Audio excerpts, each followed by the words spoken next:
ना है कि स्टेम सेल्स नए टिश्यू बनाने में हेल्प करेगी और क्रॉनिक हार्ट डिजीज को भी ट्रीट किया जा सकेगा। इसके अलावा type 1 diabetes, spinal cord injuries, Alzheimer और रूमेटॉइड आर्थराइटिस जैसी बीमारियों के इलाज में बहुत मदद मिल सकती है। पहले ये जानते हैं कि स्टेम सेल यानी कि मूल कोशिका क्या होती है।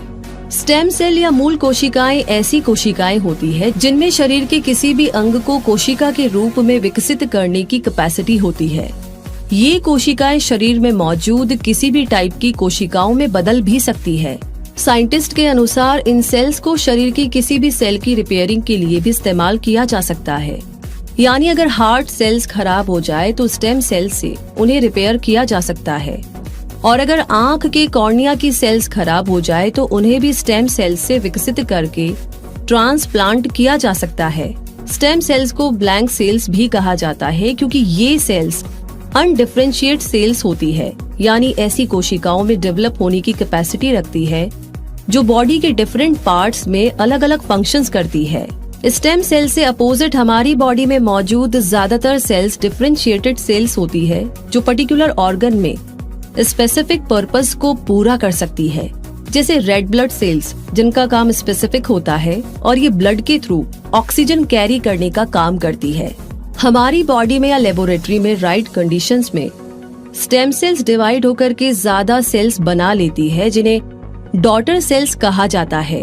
ये डॉटर सेल्स या तो नई स्टेम सेल्स बन जाती है या फिर स्पेशलाइज्ड सेल्स बन जाती है जिनके फंक्शंस ज्यादा स्पेसिफिक होते हैं, जैसे blood cells, brain cells, heart muscle cells और बोन सेल्स। हमारी बॉडी में स्टेम सेल्स के अलावा किसी और सेल में नई सेल जनरेट करने की एबिलिटी नहीं होती है।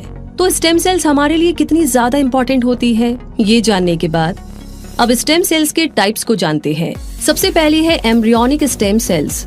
Embryonic stem cells human embryo से आती है जो 3 से 5 दिन के होते हैं और इन्हें इन विट्रो फर्टिलाइजेशन प्रोसेस के दौरान हार्वेस्ट किया जाता है।